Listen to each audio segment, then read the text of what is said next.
เฮาขัวให้มันสุกเลยพี่น้องขัวมันสุกแล้วก็กินได้เลยเนาะพี่น้องเพราะว่าบ่ดอนเพิ่นมื้อนี้เพิ่นบ่อยากกินดิบพี่น้องเว้ยนี่พี่น้อง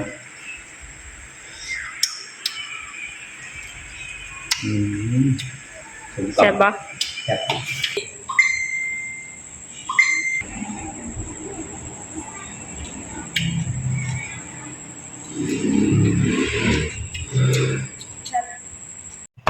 สบายดีพี่น้องสวัสดีค่ะพี่น้องจ๋ามาพบพ่อกับซ่องสาวตุ๊ก Channel อีกคือเก่าเด้อมาพบพ่อกันอยู่เฮือนคือเก่าเด้อพี่น้องและมามื้อนี้ก็คือเก่าคือเดิมพี่น้องจ๋ามีเมนูจะมานำเสนอคือเก่าเนาะพี่น้องมื้อนี้พ่อครัวเฮาจะเฮ็ดอีหยังให้กินเนาะเฮ็ดหยังไก่เนี่ยฮะไก่เนี่ยสบายดีพี่น้องพูดมีสบายดีพี่น้องขอบคุณกันลืมปลาหันมีเนาะพี่น้องเป็นตายันสิครบแท้เฮ็ดเมนูก้อยเนื้อเนาะพี่น้องมื้อนี้ก็เพิ่นยังบ่ได้เขียวคือเก่าพี่น้องจ้าเพิ่นก็เลยมาเฮ็ดกินให้กินมื้อนี้เพิ่นซื้อมาแต่บ้านเพิ่นพุ่นล่ะพี่น้องเขาเจ้ามาเจ้าให้ก็เลยซื้อพูดละเท่าไหร่นะพูดละ100,000เนาะพี่น้องเป็นเงินบาทก็ประมาณ100 กว่าบาทเนาะพี่น้องไปพี่น้องเดี๋ยวเฮามาเบิ่งบ่ครัวเฮาเฮ็ดกินไปนำกันเมนูนี้ก็เป็นเมนูที่อยู่ไทยค่อนข้างเฮ็ดกินดูเด้พี่น้องเพราะว่าอยู่บ่อนที่เจ้าตุ๊กอยู่นะเขาเจ้าทุกวันจันทร์วันพุธเนาะพี่น้องเขาเจ้าจะเอาของลาวมาขายอาหารลาวๆมาขายและโดยเฉพาะมีเนื้อที่เขาเจ้าเอามาก้อยเอาพี่น้องเพิ่นก็เลยซื้อมาก้อยเนาะพี่น้องค่อนข้างดุอยู่พี่น้องจ้าแล้วมามื้อนี้ก็เพิ่นก็จะมาก้อยสิกินพี่น้องไปพี่น้องเฮาไปเบิ่งครอบครัวกันพี่น้องว่าเพิ่นจะเฮ็ดจังได๋แน่เนาะพี่น้องเนาะไปกันเลยพี่น้องครอบครัวเฮาเริ่มซอยแล้วเรียบร้อยแล้วเนาะพี่น้องเป็นซอยแล้วเรียบร้อยแล้วเหลือแต่มาเกี่ยวบ่เนี่ยใส่ข่าไปมีข่าอยู่บ่มีข่าไปหรือยังจ้าโอ้โหงามเลยว่ะโอ้กัดอะไรมาเป็นในเมืองยังคนน้อยกับพี่น้องเลยคนน้อยอะไรคนน้อยให้เบิ่งยังเพิ่นนี่มีผักนั่นเลยพี่น้องจ้าโอ้อะไรจะตุกซื้อมาแต่ตลาดนั่นเสาร์อะไรบ้างมีอะไรมีผักเสริมแล้วก็ผักอันหอมบัวกับผักชีเนาะพี่น้องเดี๋ยวจะตุกไปหาเก็บผักกินกับมีใบมะกอกแล้วก็มีผักกระโดดเนาะพี่น้องเนาะอันนี้ถ่ายได้ขอให้กินกันเด้อนี่ก็คือของที่เพิ่นซอยไว้เรียบร้อยเตรียมมาเนาะพี่น้องเพิ่นจะมาแล้วแล้วก็เพิ่นจะปรุงแล้วเพิ่นจะขั่วเนาะพี่น้องมื้อนี้จะแบ่งไปให้พ่อใหญ่ซื้อนำพี่น้องจ้าเพราะว่าเมนูนี้เป็นเมนูที่พ่อใหญ่ซื้อเพิ่นมักเนาะพี่น้องนี่จ้ามาขอบคุณลงมือเฮ้ยพอเฮ็ดกันแล้วกินข้าวกินข้าวลูกจ้า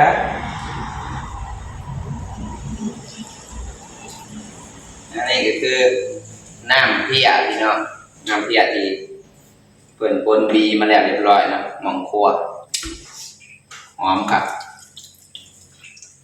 มันเป็นเพียที่แบบว่า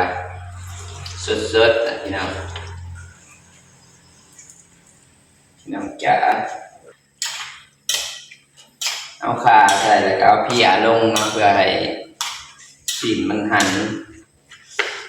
เนี่ยแบบแซ่บ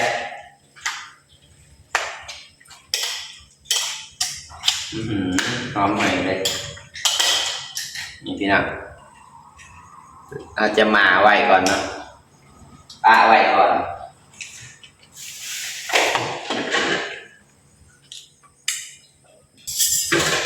แล้วก็มันเตรียมหอมกันตาเนาะเล็กน้อยจะพอเด็ดหอมเสร็จเรียบร้อยยังใส่เครื่องปรุง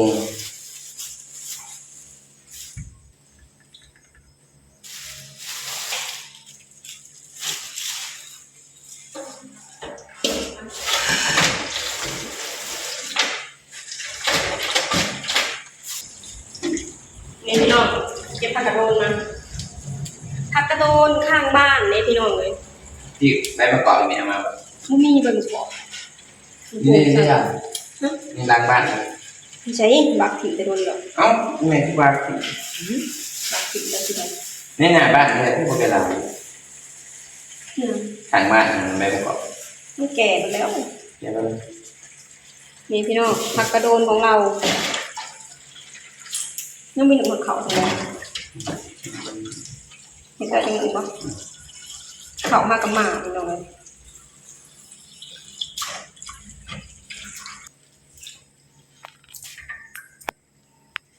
เห็ดคลิปเบิ่งคลิปอันเห็ดกินไปยาวๆเลยพี่น้องเมื่อนี้อยู่กันซ้ำพ่อแม่ลูกลูกสาวคนโตลูกอยู่น้ำไม่หอมดอกลูกไปนอนน้ำมีหอมดอก อันนี้ก็คือเตรียมผักไว้ก่อนนะน้อง หอมเนาะคนกับโตแม่ที่ไทยคนโตอยู่กับพี่น้องนี่นะ นี่เป็นของ เอาทั้งเห็ดมือหนาเห็ดแก้วเบิ้ลแล้วดีไหม น้องพริกแห้งน้อง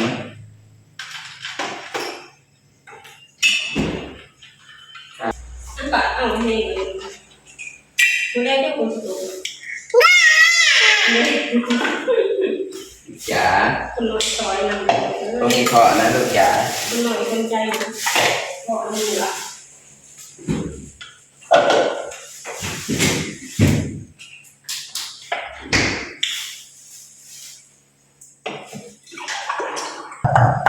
เดี๋ยวหนึ่งขับก่อนไม่ต้องยังไม่หนึ่งขับอ่ะมาหนึ่งแก๊สไปเลยผ่านทางไฟพวกแขกๆเนาะตั้งเลย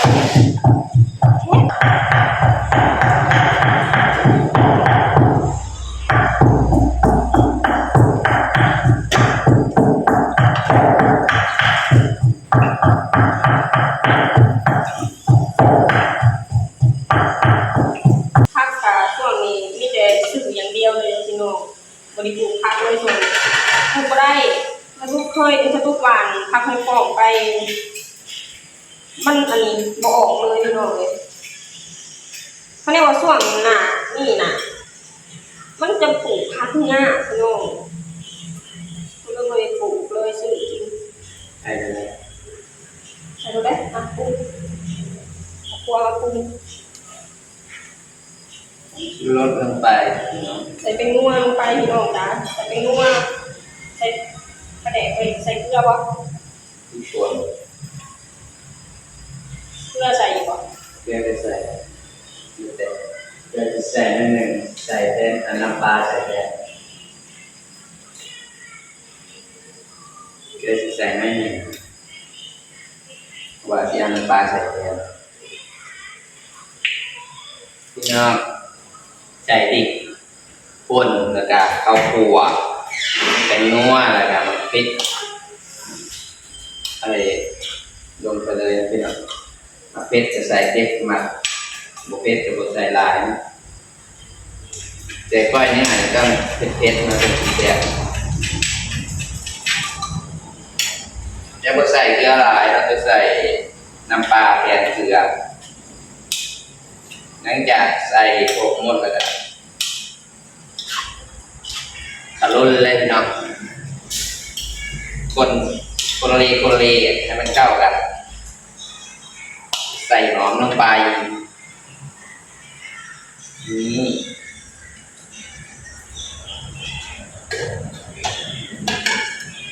หอมลงไปแล้วก็คนเลใส่หอมลงไปพี่น้องใส่กระปัวใส่พริกป่นแล้วก็ใส่นัวแล้วก็คนเกลือใส่น้อยหนึ่งเนาะเพราะว่า ประเดกใส่เริ่มเพี้ยแล้ว ปลาแดกใส่น้ำเพียปลาแดกก็ใส่หน่อยหนึ่งเพราะว่าต้นอ้อมน้ำเพียก็ใส่ปลาแดกหน่อยหนึ่งเด็กหอมเนาะ อันนี้แล้วเลย เรียกอะไรอันนั้นก็คือหอม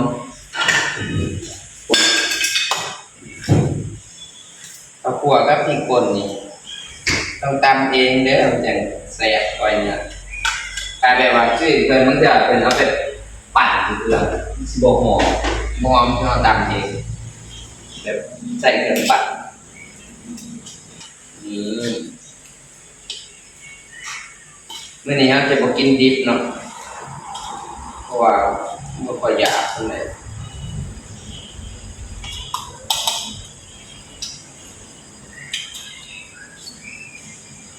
ใช่จ้ะคือว่าโอเคพี่น้อง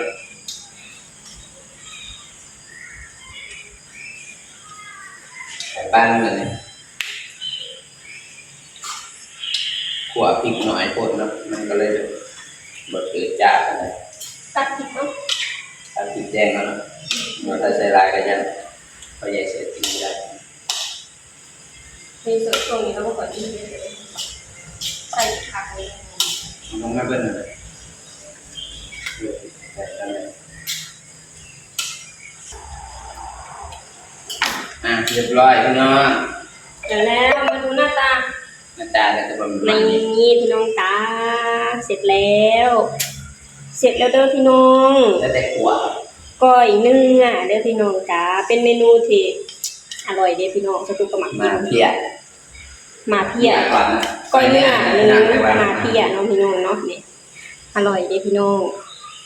ทั้งจานนี่ประมาณ100,000แล้วก็ไปซื้อผักใส่อีกเนาะพี่น้องเนาะถ้าว่าเป็นเงินบาทก็ประมาณ100 กว่าบาทเนาะพี่น้องเนาะนี่ได้ออกมาหน้าตาประมาณนี้เลยเฮากะสิบ่ใส่เผ็ดปานใดเนาะพี่น้องเพราะว่าต้องแบ่งไปให้พ่อใหญ่เสิร์ชเพิ่นบ่ค่อยกินเผ็ดแล้วช่วงนี้เนาะพี่น้องเนาะส่วนเฮาเองก็กัดมาเผ็ดดิบเอาเนาะพี่น้อง เนี่ยในการ147 บาทพี่น้อง 147บาท งาน147 บาท รวมทั้งเนื้อแล้วก็รวมทั้งผักก็ประมาณ188 บาทเนาะพี่น้องเนาะ อยู่ไทย วันนี้ก็เฮาก็จะขัวเนาะพี่น้องเนาะก็จะขัวอยู่ไทยน่ะประมาณ งานจะไลฟ์460นะ160แล้วก็พักกัน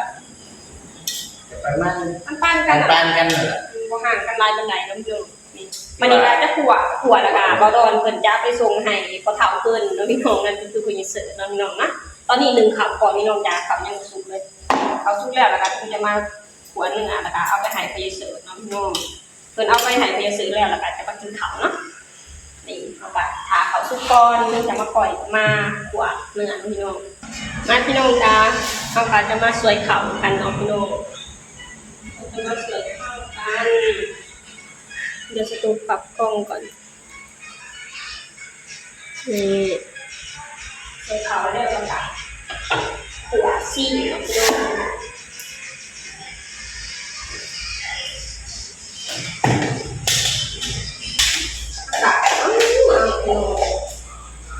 คุณกะโต๊ะอยู่ดิแต่ว่าโต๊ะคุณพ่อโต๊ะพ่ออย่างนั้นโต๊ะแป๊บเดียวค่ะขึ้นเร็วน้องตา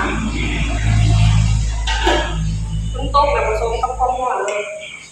เดี๋ยวคุณจะสวยเขาแล้วก็ให้มาลองขัวน้ำพี่โลกมาลองขัว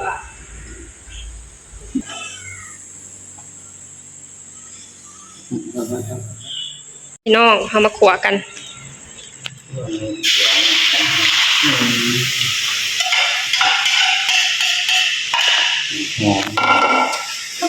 เขาขัวให้มันสุกเลยพี่น้องขัวมันสุกแล้วก็กินได้เลยเนาะพี่น้องเพราะว่าบ่ดอนเพิ่นมื้อนี้เพิ่นบ่อยากกินดิบพี่น้องนี่ขัวแบบนี้เลย เป็นกระหอมดีสดดี เอาเด้ฮ้อนก็ฮ้อนหอมบ่ หอมนะ บ่มีอันผักกาดอันนะกินกับผักกาดตดค่ะนะ เนี่ย ผักกาดหินนะ กัดขึ้น ผักกาดหึ่น บ้านเราเอิ้นกัดเนี่ยกัดสด บ้านเฮาเอิ้นผักกาดตดอยู่บ้านอยู่ที่ประเทศลาวเอิ้นผักกาดตดเนาะพี่น้องพอยามกินแลแบบว่ากินมันสิชุยๆอะนะแล้วแต่บางพื้นที่กันแหละบางพื้นที่ก็บ่ฮู้เขาเจ้าเอิ้นคือกันหรือบ่น่าคือกันดอก มาคุยกัน แต่บ้านเฮาน่ะเอิ้นว่าผักกาดตดอยู่ที่ประเทศไทยน่ะเอิ้นว่าผักกาดอันหินบ่หรือหึ่นผักกาดหิน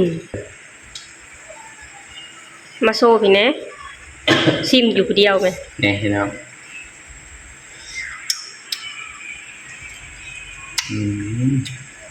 แซ่บบ่ แซ่บ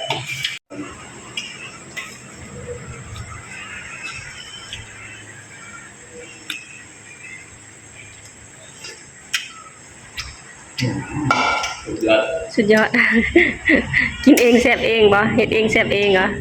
แบบ มาพี่น้อง ปลาผืดนะ แล้วมันนี่ก็สิแบ่งไปให้บริสุทธิ์มาพี่น้องเดี๋ยวจะซิมฝีมือของคุณสามีเบิ่งเปลือกโอ้โหหมดเลยนี่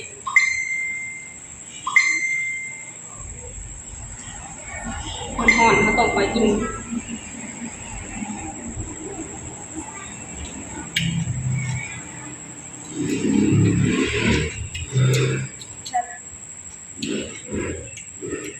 อันนี้มันห่อนพี่น้องกินได้ปลาละมันห่อนนะพี่น้องไปส่งของกินให้พ่อใหญ่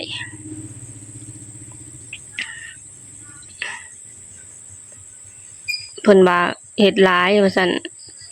เดี๋ยวแบ่งให้พ่อใหญ่เสิร์ชนำเพิ่นว่าเพิ่นฮู้ว่าพ่อเฒ่าเพิ่นมักกินก้อยเนื้อเนาะพี่น้อง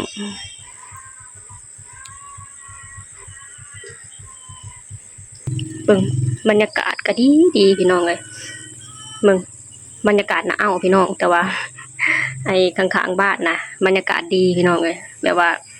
หญ้าเขียวสะอุ้มเลยเนาะพี่น้องเนาะเนี่ยโอเคพี่น้องตอนนี้บอดอนเพิ่นกะกำลังไปส่งก้อยเนื้อให้